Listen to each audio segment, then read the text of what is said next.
Hi all, good evening everyone. So ఈ week మన topic Indian budget. So Indian budget అనేది any competitive exams like any state PSC or యూపీఎస్సికి చాలా important చెప్పొచ్చు. పర్టికులర్గా యూపీఎస్సిలో జనరల్ స్టడీస్ పేపర్ 3లో Indian economy and general studies paper 2కి వచ్చేసి పాలిటీ అండ్ గవర్నెన్స్లో చాలా కీ రోల్ ప్లే చేస్తున్నట్లు మనం అబ్జర్వ్ చేయొచ్చు.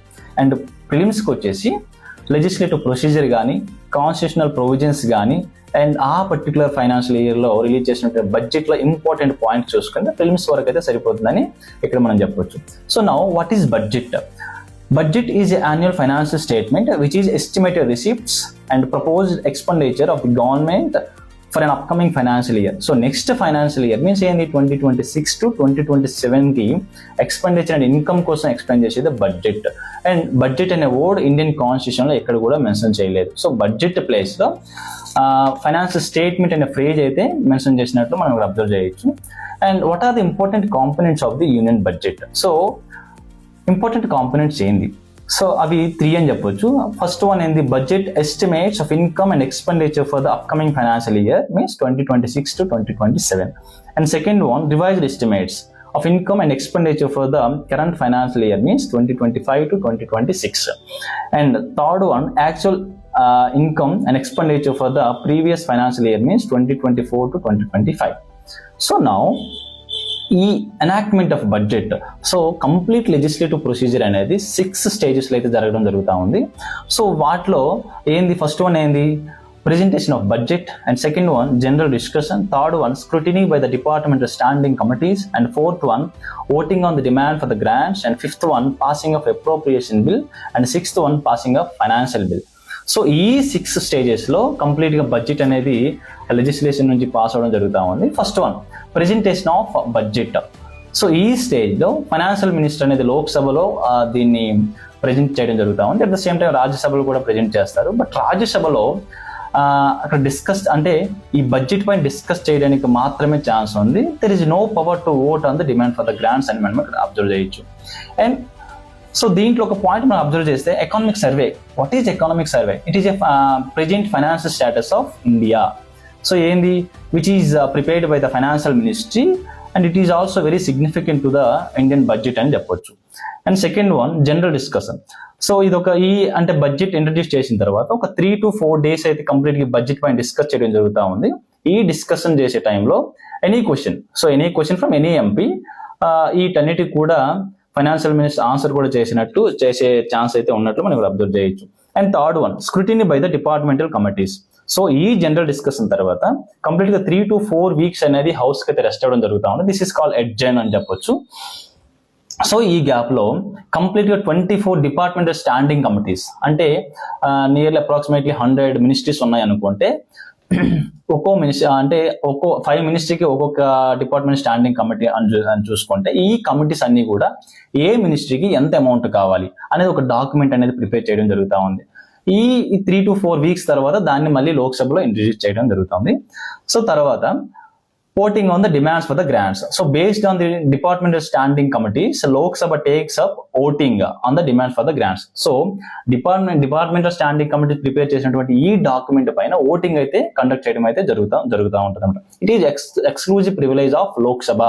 సో ఈ ఓటింగ్ ప్రొసీజర్ అంతా కూడా ఓన్లీ లోక్ సభలో జరుగుతుంది. There is no right for the రాజ్యసభలో ఇంట్రడ్యూస్ చేసినప్పటికీ కూడా ఈ డిమాండ్స్ ఫర్ ద గ్రాంట్స్ అనేది డిస్కషన్ మాత్రమే అవుతుంది. But there is no right for the Rajya Sabha అని చెప్పొచ్చు. And so now fifth one passing of appropriation bill. So voting for the grants అనేది లోక్సభలో ఫినిష్ అయిన తర్వాత there is a bill that is called appropriation bill. So ఈ bill pass అయిన తర్వాత government కి కన్సాలిడేటెడ్ ఫండ్ నుంచి మనీ విత్డ్రా చేసుకునే రైట్ అయితే ఉంది. Otherwise there is no right for the government to withdraw the money from the consolidated fund అని క్లియర్గా అర్థం చేసుకోవచ్చు. నా ఇక్కడ ఒక క్రైటీరియా అయితే మనకు ఒకటి అబ్జర్వ్ చేయొచ్చు. ఓట్ ఆన్ అకౌంట్ అనే ఒక క్రైటీరియా ఉంది. ఏంది vote on account? So complete budget procedure అనేది ఏప్రిల్ ఎండ్ వరకు కంటిన్యూ అయ్యే ఛాన్స్ అయితే ఉంది. బట్ మనకి ఫైనాన్షియల్ ఇయర్ ఎప్పుడు నుంచి స్టార్ట్ అవుతుంది? April 1st నుంచే. సో ఆ మంత్ మెయింటెనెన్స్ గవర్నమెంట్ మనీ కావాలి. సో ఈ పొజిషన్లో government has a constitutional right. So ఏంది? ఇక్కడ 1/6 of complete estimated budget money నుంచి 1/6 ఆఫ్ పార్ట్ అనేది గవర్నమెంట్ కన్సాలిడేటెడ్ ఫండ్ నుంచి విత్డ్రా చేసుకున్న రైట్ అయితే ఉంది. So next one, 6th one, financial bill. The financial act legalizes the income side of the budget. like tax changes such as adjustment of the income tax slabs and custom duties and excise duties. Unlike the appropriation bill, the amendments can be moved on the case of financial bill. Appropriation bill అయితే amendment చేయడానికి chance అయితే లేదు, but financial bill there is a chance to amendment the bill అని ఇక్కడ చెప్పవచ్చు. So ఈ financial bill pass అయిన తర్వాత కంప్లీట్ బడ్జెట్ ప్రొసీజర్ అయితే ఫినిష్ అవుతుంది. So now what are the important constitutional provisions related to the Indian budget. So Indian budget కి సంబంధించి డిఫరెంట్ ఆర్టికల్ డిఫరెంట్ థింగ్స్ అయితే ఎక్స్ప్లెయిన్ చేయడం జరుగుతూ ఉంది. వాటిలో ఫస్ట్ వన్ ఏంది, article 112. So every financial year లో కూడా ఈ బడ్జెట్ ఆ ఫైనాన్షియల్ స్టేట్మెంట్ రిలీజ్ అవ్వడానికి మేజర్ రీజన్ ప్రెసిడెంట్ అని ఆర్టికల్ చెప్తా ఉంది. బట్ ప్రెసిడెంట్ కి బదులు ఫైనాన్షియల్ మినిస్టర్ అయితే ఈ ఫైనాన్షియల్ స్టేట్మెంట్ ఆర్ బడ్జెట్ ని అయితే లోక్సభలో ఇంట్రడ్యూస్ చేయడం జరుగుతూ ఉంది. నెక్స్ట్ సెకండ్ వన్ ఏంది, ఆర్టికల్ 113. ఆర్టికల్ 113 ఏం చెప్తుంది, no demand for the grant shall be made except on the recommendation of the president and Rajya Sabha has no power to vote on the demand for the grants. This is exclusive privilege of the Lok Sabha. So demand for the grants కి అయితే లోక్సభలోనే voting and discussion రెండింటికి chance ఉంటుంది, but Rajya Sabha discussion మాత్రమే జరుగుతుంది. There is no any chance for the voting అని చెప్పొచ్చు. Next third one ఏంది, ఆర్టికల్ 114. ఈ ఆర్టికల్ ఏం చెప్తుంది, no money shall be withdraw from the consolidated fund of India except under the appropriation made by the law. So ముందుగా చెప్పే appropriation bill pass అవ్వకుండా there is no any right for the government to withdraw money from the consolidated fund అని క్లియర్గా explain చేశా. So దాంట్లోనే second point ఏంది, no amendment can be proposed to the appropriation bill in the either house. So appropriation bill pass amend చేయడానికి ఎటువంటి proposal కూడా ఏ house లో కూడా ఇంట్రడ్యూస్ చేయకూడదు అని ఈ ఆర్టికల్ అయితే చెప్తా ఉంది. Next article 116. Vote on the account. So ముందుగా చెప్పా what is vote on account అని నేను ఎక్స్ప్లెయిన్ చేస్తా. ఆ ఓట్ ఆన్ అకౌంట్ కోసం ఈ ఆర్టికల్ 116 అనేది ఎక్స్ప్లెయిన్ చేస్తుంది. నెక్స్ట్ ఫిఫ్త్ వన్ ఏంది, article 117.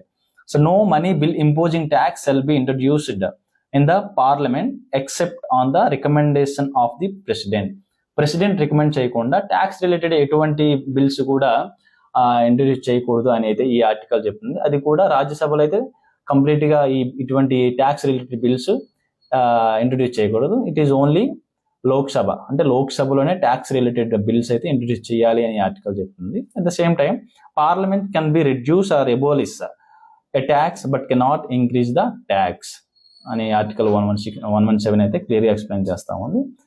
So this is fine. These are the complete details of the Indian budget. So this is enough. So in the financial year in the 2026 and 2027 కి related సంబంధించి budget లో ఏ important అంటే ఎటువంటి important points ఉన్నాయి ఏంటి అనేది explain చేయడానికి try చేస్తా. Until then, bye. We'll meet next Sunday. Thank you.